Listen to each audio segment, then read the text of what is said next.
I think one big factor that was a struggle for people was the new social media policy. Lisa, can you give us a reminder on what this policy that was implemented this summer, and then let's talk about the impacts of that.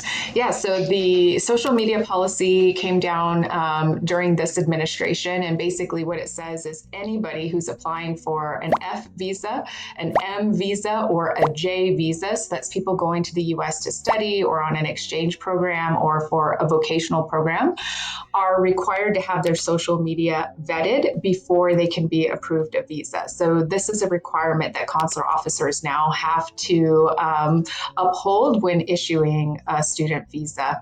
So on your DS-160, the application form asks you to list your social media handles for the last 5 years, and we do recommend that you fully disclose all of your social media handles because they're going to be found, and so trying to hide it isn't not only does it not work, but could get you into some trouble in terms of maintaining your credibility if you try to hide it. So you list all your social media handles, and now the Department of State, they are looking at your social media presence, things that you've posted, things that you've reposted, things that you've shared online, comments that you've made online, and potentially even likes or dislikes to posts.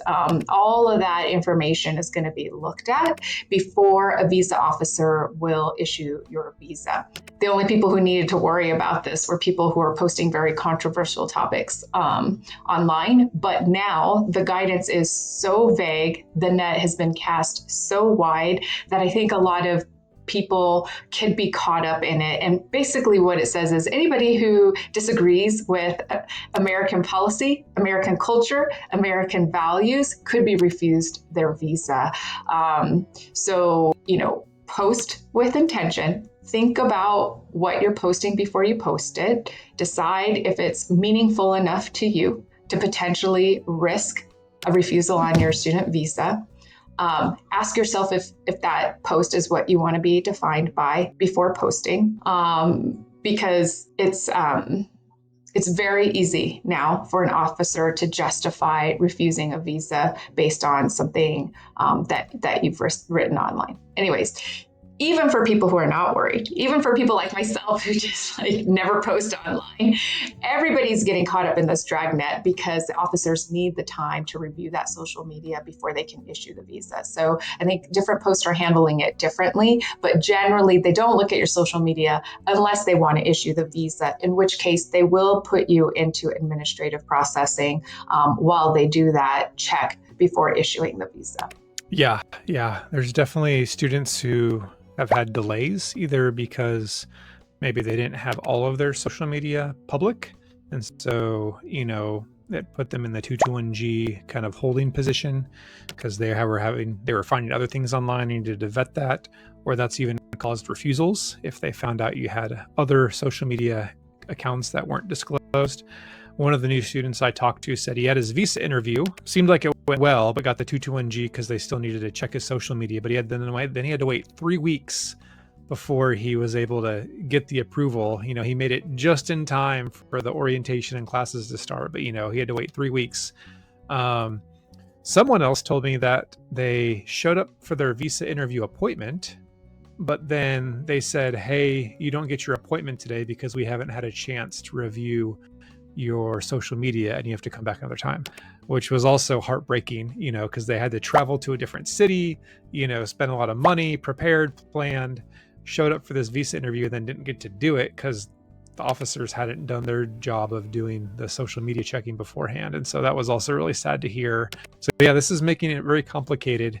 And so planning ahead is really important. The earlier you can do your visa interviews, I think the better. For sure. And you can apply for your student visa up to 1 year before your program start date.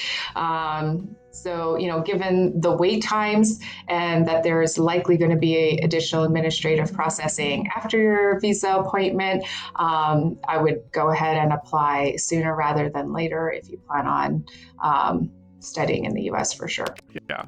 Did you know the approval rates for US visas has gotten worse the past few years, and a previous rejection is really hard to overcome? Don't worry, because our friends at Argo Visa can help you ace your upcoming visa interview. Argo Visa Coaching pairs you with visa consular officers who have conducted tens of thousands of visa interviews abroad all over the world. They can guide you on how to overcome your obstacles and craft your story exactly how the visa officer needs to hear it so you can get granted approval in your visa interview. And if you've been rejected before, they can help you understand why and then help you craft a new and better strategy to be better prepared for your next attempt. Their Visa Checkup tool is an amazing free resource that you can use that helps you gauge how a visa officer is likely to respond to your current situation. Quickly answer a dozen questions and see what your score will be. If you want visa interview success, Argo Visa is the team that can help you find it. Check them out with the links above and below. Good luck, my friends.